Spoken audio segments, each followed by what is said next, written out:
ready to go? Awesome. I'll get started, guys. So what I've done, this particular presentation is to do with reviews. And so I usually sort of look at this in two stages. So there's obviously the first section of trying to get the review. You need to request the review in the first place. And then once you've got the review, usually most people and most businesses stop there. They don't do anything with it. And what we want to be doing is actually leveraging that further. It seems like such a waste to get a review in one location and not do anything else with it. So that'll be the second part of what I'm presenting today. So basically the first component I'll cover off is the actual asking of a review. A lot of us feel uncomfortable doing this, and silly that we should. Unfortunately, reviews though don't generally happen that organically unless we ask, especially if you're in the game of business to consumer, because a lot of consumers who are not business owners don't understand the importance of a review for a local business. So as local business owners, it's up to us to ask for one. So that's kind of step one, is feel comfortable asking for the review in the first place. Another really good hint is to request specifically for a 5-star review. If you're not asking for a 5-star review and they've got the intention of leaving you a 3-star review, then they're going to leave you a 3-star review. The really cool thing is by asking for 5 stars is you're actually going to generally discourage anyone who's looking to give you a review less than 5 stars, or will encourage those that might have only given you a 4-star review. They'd be more inclined to give you a full 5-star review instead of just giving you the 4s, because you've asked specifically for a 5-star. So it's a little bit of a psychological trick, that one, but it's a nice one to employ.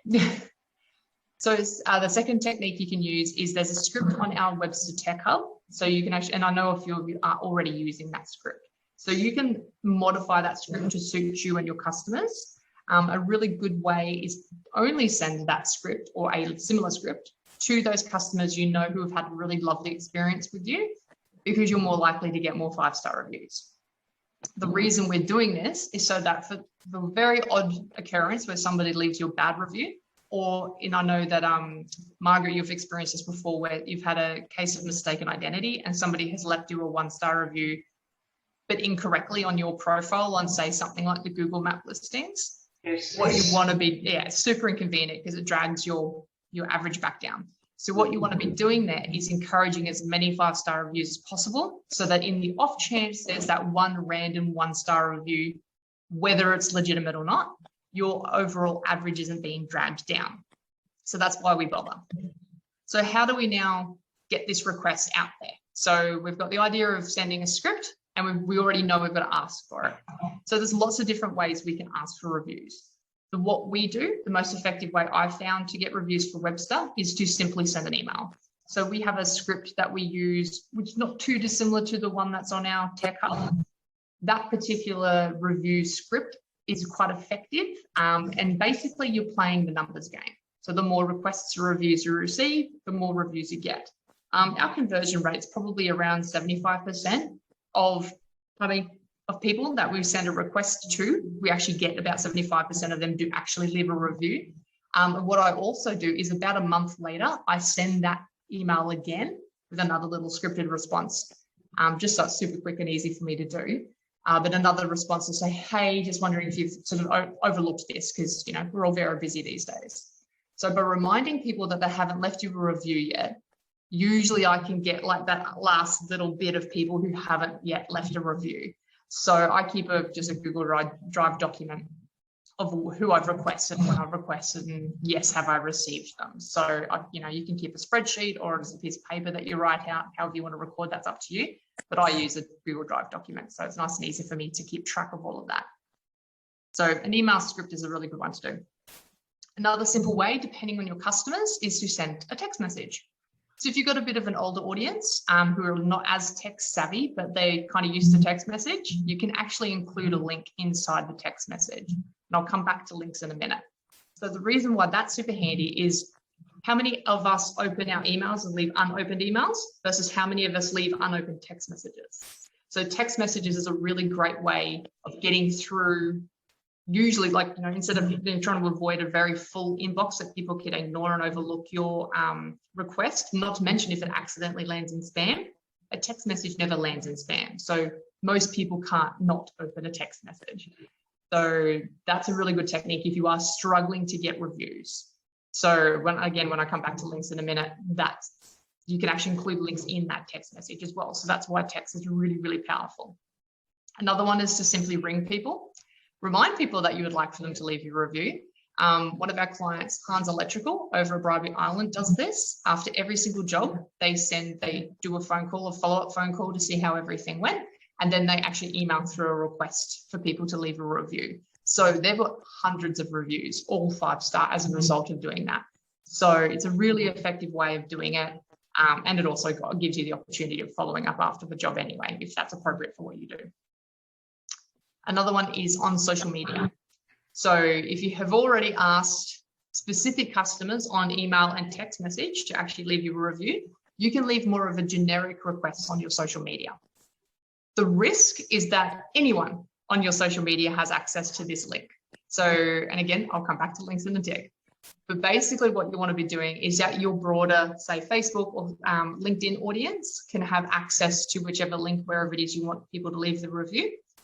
And by doing that, it's actually really cool because you can actually open it up to people who might have been customers a year ago that you've kind of forgotten to request something from, but they still follow you because they love you.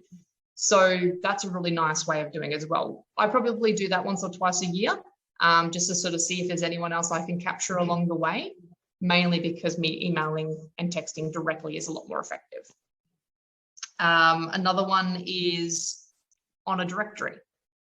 So if I left anyone behind yet, just remember, pipe up if you've got any questions. So online directories is a really great way of requesting reviews directly through the directory itself. So any one of you who have been part of our the monthly marketing challenge, there was a couple of requests, a couple of activities rather, relating to word of mouth. So wordofmouth.com.au, which is a free online business directory.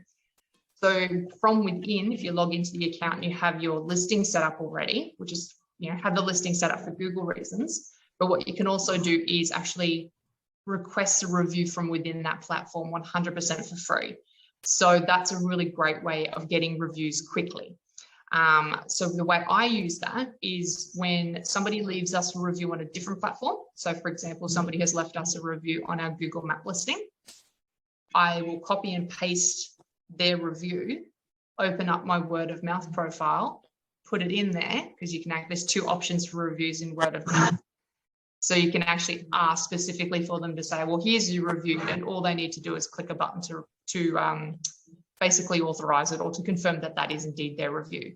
So now you've got their one review on both your Google listing and your word of mouth listing. Does that make sense? Yes. Yeah. So once you're in there, it makes a little bit more sense. But there's more than one, like there's a few directories that allow you to make that request from within the directory when you're logged in online. And this, another really simple one to employ is adding a link or text link into your email signature. So simply just write the words, leave a review, and then hyperlink to wherever you want that review to be left. So that link, like I said, I'll talk about that in a moment, could be your Google My Business listing, for example. And the last one, which I've seen have very good results, a local company called Pest Cover, local pest control company, has been doing this for years. Because their customers generally are a bit older and not as tech savvy, they wanted to make it super easy. And this is probably the biggest challenge businesses have when their demographic or target audience is a little bit older, but you get a lot of jobs in that target audience range. So what they actually did is we created what's called a QR code for them. So we can generate a QR code online for free. And basically we added a page to their website and this QR code redirected to that. And what they did was had like their business cards, had their normal details on the front of the business card. But when you flipped it over, it had leave a review. And what it allowed them to do is the customer could get their phone. We're all very familiar with QR codes at the moment because of COVID check-ins. You scan the code, it'd take the customer to a page on their website. So a specific page about reviews. And then on that page, they had links to anywhere that people could leave a review. So you can leave a review to their True Local listing, their website directly, and also their Google page. So that does require having an extra page added to your site. But by doing the business card, it kind of puts it in their hand right then and there. And what Pest Cover actually reported back is that most people would get the card, see it, and go, oh, I'll do that right now. And they would leave a 5-star review while the technician was still standing in the house. So that's a really cool way that if you've got customers that might be a bit slack, if you follow them up a few days after the appointment, then that's a really good way of doing it, particularly for those who are a little less tax savvy, because you can actually show them how to do it on their mobile phone and they can do it right then and there. Unfortunately, most people are logged into at least a Facebook or a Gmail account while they're on their phone, and most of them don't even know they are. So it'll automatically let them link to whatever they've clicked on. So that's a really nice little strategy as well. Particularly good if you go into people's homes and you're doing installs and that kind of thing.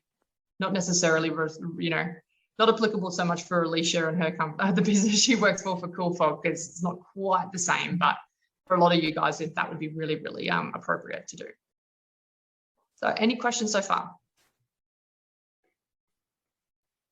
Not at this stage. Awesome. And I hope you're writing furiously, because I'm trying to run through everything really, really quickly for you all. So coming back to what I mentioned before, the second part of getting reviews is including the link or the links. So what I'm referring to when I say links is a direct link to whichever platform you want people to leave a review on. The reason we do this is because people are very slack. So we want to make it super easy for them. So instead of just saying, hey, can you go online and leave me a review? You haven't defined where online. So what we want to be doing here is actually, okay, I would really love more reviews on my Google My Business listing. So you want to give them that link. If you have a section on your website that allows for people to leave reviews there, then you want to give them that link. If you want people to review you on platforms like Facebook or LinkedIn, you want to be giving them those links. So what I found, what I do is I switch and swap around. So if I know I've got, say, 30, 40 odd reviews on my Google listing, but only 7 on my Facebook profile, and I want to even it up a bit, I won't ask for as many Google reviews, but I'll request a few more of Facebook to equal that out. And you can do the same with LinkedIn, and you can do the same with anything on your website. Keeping in mind your website can manually add later. So there's no real need to actually request people leave a review there. It's actually more powerful if they leave the review on a Google My Business listing or one of your directories or one of your social media platforms, because then you can copy and paste it from any of them and bring it back to your site, depending how your site's been set up. Does that make sense for everybody so far? So if they do a review on one of those, can you copy and paste it to all the others, or do you have to ask their permission? No, generally you can just do it. And most people will be happy for you to do it anyway. Because it's already publicly shared and they've already done that, they've basically given you the permission to do that. Yes. So if you want to cover yourself, you can include that in the email script you originally send them. Yep. So, you know, and this review will be granting us permission to use this, blah, blah, blah. From a legal perspective, I've never come across anything saying that you can't. And again, every time I've asked a customer saying, hey, thanks for leaving us a review on this platform, do you mind if I share it here, here, and here? Fortunately, our clients are businesses. So businesses are like, yeah, chuck my name everywhere. I don't care. That'd be awesome. But if you're business to consumer, they might be a little more sensitive. So you can just include like a little disclosure statement in your original script to cover you for that. Or you can just ask them after the fact when you're thanking them for the review. So it's not less powerful, like because it hasn't been entered by, because it's been entered by me rather than a customer. Well, if you're putting it on your own website, there's no real verification process that it's them who's left it or you have left it on their behalf. Whereas a platform like Google, they need to be logged into their account to do it. Okay. In instance with that word of mouth directory listing, when you request it from behind the scenes, like you're logged into your word of mouth, it sends the customer an email and they have to click on it to verify, which means it verifies that the review is indeed legit. It's not going to put it under your name. Okay. So Yellow Pages, for example, the free Yellow Pages, if you can add people's reviews to that, but if you do it yourself, it will actually put it under your name. Yep. So that's not as powerful. It could look a little bit like, oh, you've just put people's reviews here. So you're probably better off offering that link to, say, the Yellow Pages listing if you want to get reviews there as well. Karen, can I ask a question? Yeah, go for it. So people have to have a Google account to leave a Google review, correct? Or Gmail account, yes. Email account, yeah. Well, this is where most of our issues are here at Floortech. Yes. Not a lot of them have got Gmail accounts. Yeah. And would they have Facebook accounts? Some of them, you know, once again, that demographic is that older demographic, and people are not, you know, they'll tell you straight out verbally, you know, what a wonderful job, and then but only such a small percentage will reply to my emails. 100%. And then they'll just reply to you. They won't put anything, you know, it's too hard for them to go. They won't go to the link. No. Absolutely. Well, another way to get around that is going back to the pest cover example. Actually letting people leave the review directly on your website could be the next best thing. As much as it's better for you from a Google ranking perspective and a business reputation perspective to be leaving a review on Google, maybe it becomes more of a matter of when you're out on the job asking the customer directly, like, do you have a Gmail account? And if they say no, there's still like a slight possibility they still have a Google account, because you can log into Google with other email addresses. However, without them having to muck about with that, then you've got Facebook as a backup, and then directly on your own website. The last one is word of mouth, actually would be really handy. So if they are saying verbally, or they've emailed you a review saying, yes, you've done a fantastic job, you can actually go into the back end of into your word of mouth listing, copy and paste it into the back end. It'll send them an email to approve. Then they don't need a word of mouth account to do that. They just click approve. It'll do it for them, because all it's doing is just verifying the email address is legitimate. So at least that way you're getting reviews on a platform that's not just your website, and then you can copy and paste them from there as well. So you've got that option. The other way is similar, like I said, get the card. They can scan like a QR code, or even just give them the link. They can type it straight into their phone. For those who have a smartphone, most of us do these days. Even if the technician is helping them do it. I've seen that happen a lot as well, where our clients who have to kind of walk their older clients through that technology, and they're the people, those customers are more than happy to leave a review. They just don't know how. So having that link go to the website, and then they've got the option then of either leaving a review directly on the website or going to a platform like TrueLocal, which you actually do need to have a Facebook account or a TrueLocal account to leave a review. Google, you need a Google account or Gmail account. Yellow Pages you can do as well. You don't need an account for Yellow Pages, so that might be another one that could work, leaving them that one as well. Okay, thank you. Yeah, so there's a few other options where you can get it, because you kind of want to get those reviews on platforms that are external to your website and just copy and paste them back into your website. Okay. Because then you're kind of getting two bites of the cherry versus just the one. Very good. Yes, so that might be a bit, and also to text message. So going back to what I started with is sending an email or sending a text message. If they're not responding to email, a text might be more effective. Yes, I have done that on an odd occasion where I haven't got an email address, and yes, perfect. I tend to get a response. Yeah. Beautiful, yeah, and just try that, and even just changing the wording from time to time too. So that could also assist with people prioritizing it and realizing it's actually worth their while doing it because they're actually helping you out. Again, like I said right at the start, most consumers who are not in business don't know how valuable just that one review is for us. Everyone thinks it's very damaging to give us a 1-star review. That seems to be pretty culturally accepted and everyone believes that, but I think they don't realize that it's equally as powerful to leave us a 5-star review. So we just got to remind people that that's the case. Other links you can include. So when you're sending out your email script or your text message script, that kind of thing, then you can include any of the links. Like I was saying, people are very lazy.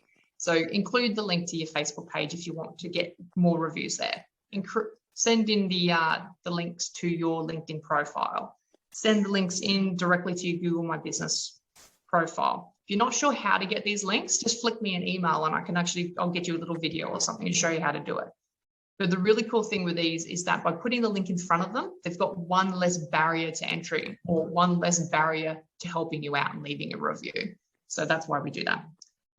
So the third part to consider is psychology. So similar to Margaret, like you were saying before, like trying to go, okay, cool, people are ignoring the emails. How do I get people to encourage them to actually leave a review?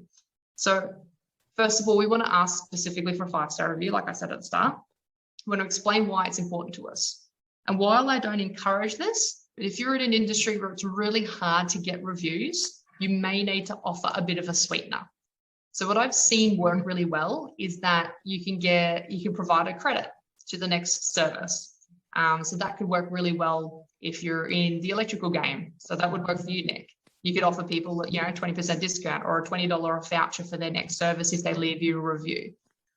Or a really nice, easy and affordable way, if you are having trouble getting reviews, you can offer an entry to a competition. So figure out what it is your customers all kind of like. Fuel vouchers is always a nice one.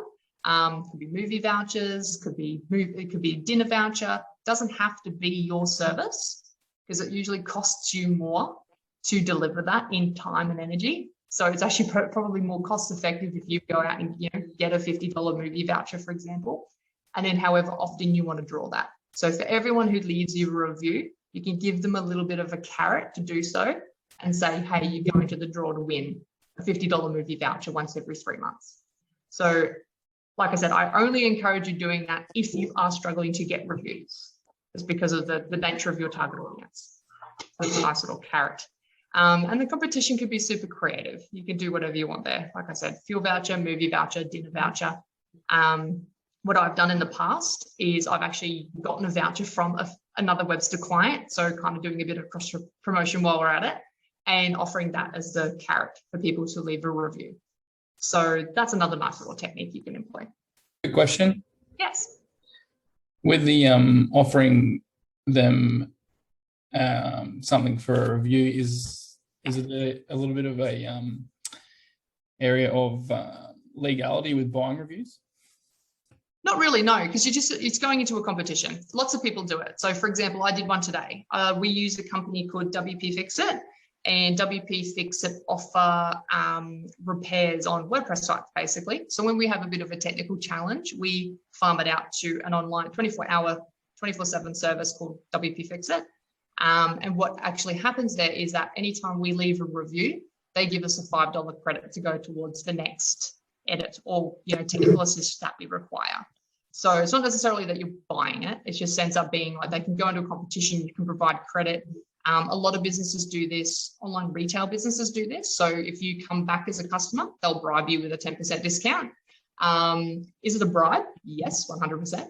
But it's not actually buying a review from someone who's not a legitimate customer. You can do the same thing with referrals as well.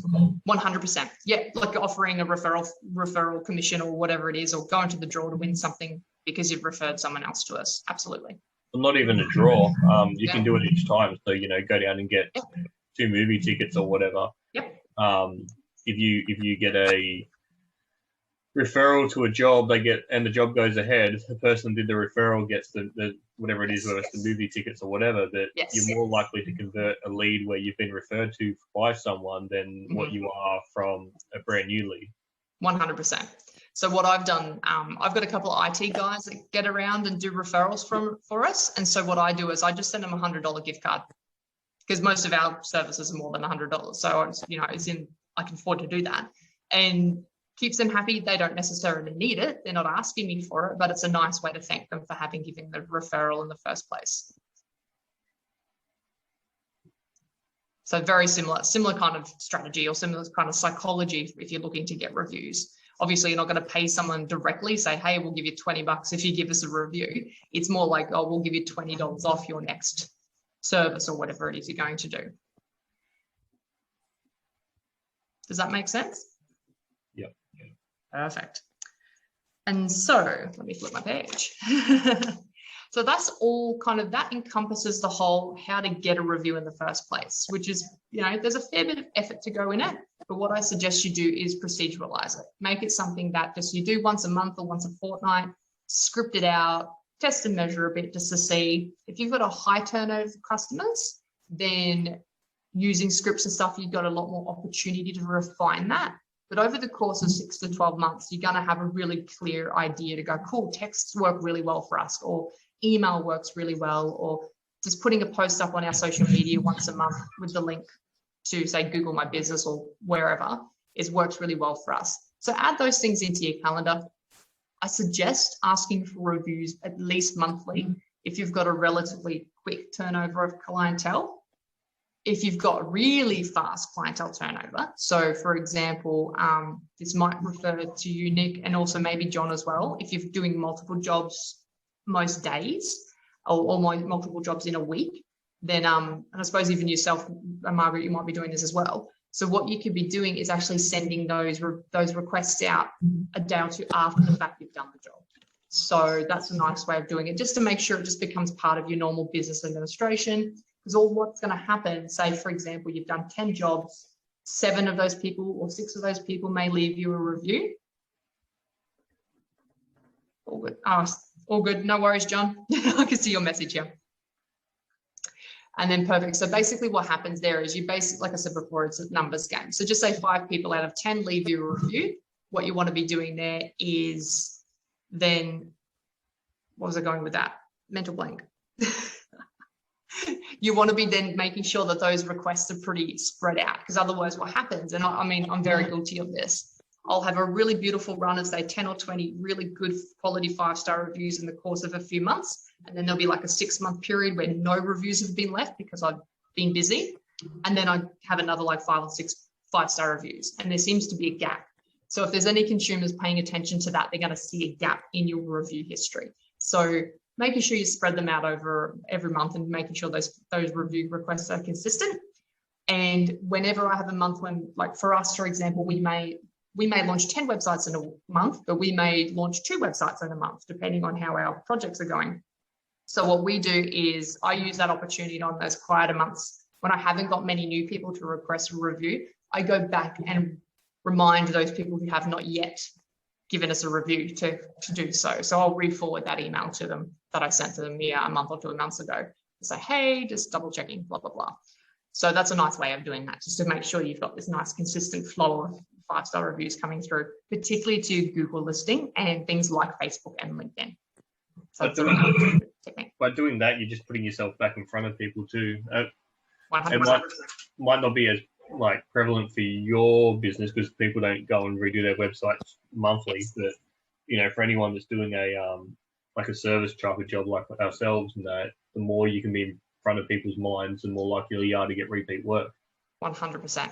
And what I've also found too is sometimes if it's somebody who I've requested a review like 6 months ago and I've just been having conversations with them recently, I'll send them that request again. Hey, while I've got you, do you mind leaving us a review for the work we did way back when and the work we're about to give you? Because then it's fresh in their mind again. So that's a really nice way of doing it. Or even if I'm in the process of quoting for an existing customer, but they haven't said yes to that yet, but we've done work for them before. It's almost like reminding people, hey, we did a really good job for you X amount of months or years ago. Could you leave us a review for that? And we look forward to working with you soon. So kind of a bit of a reminder that, hey, do you remember we used to do this sort of stuff? That's what we've done for you already. So that's another little technique as well. You can just test and play with the timing. It depends on your people, your customers. Perfect. Now, also to leverage. So if somebody leaves you a review, then where else do you want to publish? So I kind of reiterated a little bit, kind of hinted to a bit of this before. So if somebody leaves you a review on your Google My Business listing on Google, you then want to do something with it. If you just leave it on Google, that's as far as it's going to go. So I think it was Lenora you were asking before, you can copy and paste that and use it elsewhere. So I kind of have like a bit of a checklist I go through. So when somebody leaves me a review on, say, Google My Business or another platform like TrueLocal, I'll go and copy and paste it and I'll add it to my website. I've got a page dedicated to reviews on my website. So I'll add it there first. I'll then also create a Facebook post out of it. So I can either just do a text-based post on there, super easy, copy paste, and I'll make sure that I'll tag the business if they've already got awesome. No worries, Nick. Chat to you soon, mate. Yeah. And then basically what we can do then is tag the business. So it tells them that you've given them a shout out on Facebook, which is really nice for customer service if they're a business consumer. And also too, you can turn it into an image if you want to. If you want to create like a little bit of a meme image, you can use a free service like Canva and then post that. So it's a little bit more visually appealing. The next one you can do with that review is then go into something like word of mouth. And there's a section in there where you can, like I said, email it directly to the person who left it. So there's 2 review sections, like I said before, for word of mouth. You go in, you paste in their review, the one they've left on Google, put in their email address if you have it, and then word of mouth will send an email on your behalf requesting them to confirm that that is a legitimate review. And then they literally just click one button and it's done. So then that increases your 5-star reviews on word of mouth. Really cool thing with word of mouth as well is if you get a lot of reviews relatively quickly in a 12-month period, they will reward you with a customer, a badge basically that says customer service award for that year. So there's been a few years where by the end of January, we've managed to elicit enough 5-star reviews where we get our, the 2020 or the 2021 customer reviews badge straight away, because we've kind of ticked the boxes. Depends on your industry. If there's lots of other businesses in your industry who already have lots of reviews, you may need to work a bit harder for that. But usually I've noticed it takes about 6 to 7 good quality 5-star reviews and you generally get that little orange circle badge from word of mouth. And then you post that thing everywhere. So you can add that little badge into your email signature. Putting up as a Facebook post is really nice because I remember doing that last year sometime and we had lots of people engaging with that post because they were like, wow, congratulations, you got an award. It's not a hard award to get. It's not like you're applying for it. It's just something that word of mouth as a directory does. So that's a really nice thing to further leverage as well, because it looks like you're getting external recognition in the form of a badge. It looks very credible and very, it looks important. So it's a really nice way of doing that. Another really cool thing you can do is if you're promoting a specific service, matching up the review specific to what you've just done. So if you're doing, so for example, Fiona, if you've done a funeral, you would want to, and you're promoting funerals, you want to match up your funeral Dove release testimonials with your promotions for that particular type of event. And same with weddings. So when you do wedding Dove release, you want to make sure that the reviews you're using to promote that service are relevant. It's amazing how many times I look at websites and the review down the bottom is for a service that person used to offer, or for a completely different service that's not related to the page they're on. So that's a really good one to make sure you keep on top of. And then the last one, guys, to leverage is to reply to every single review. Even if it's a bad one, a negative one, making sure that you are acknowledging and thanking that person for taking the time to leave you a review. They've gone to a lot of effort to click on the link and do it and use their headspace to leave you a review. So by thanking them is a really great way of acknowledging it. It's also publicly seen. So if you're replying to a review that's left on Google My Business or word of mouth or True Local, other prospective customers can see that too. So from a customer service perspective, it's a really nice way of adding to your business image, the fact you're friendly, you're professional, so on and so forth. And it's also a really good way of kind of downplaying any negative reviews if you unfortunately get any of them, because obviously we want to counteract that, particularly if it is a case of mistaken identity. You want to be saying, hey, thanks for your review. However, we've checked our records and you've not been a client of this company. Please could you remove this review? So hopefully that might kind of get through to them. They'll get an email with the response so that at least they can see that you've acknowledged their review. So that's how you want to do that. So making sure you do reply to every single review is really important, because again, like I said, really nice to thank the person who left you one and they've taken that time, and also the fact that other prospects can see your reply. And that's it, guys. And then basically my last wrap up is to say, remember, it's a numbers game. Not everyone will leave you a review, unfortunately. For every 100 people you ask for a review, you might get 50. So you might get 80, you might get 90, depends. So you want to just make sure that you're patient with it and reminding people who have forgotten.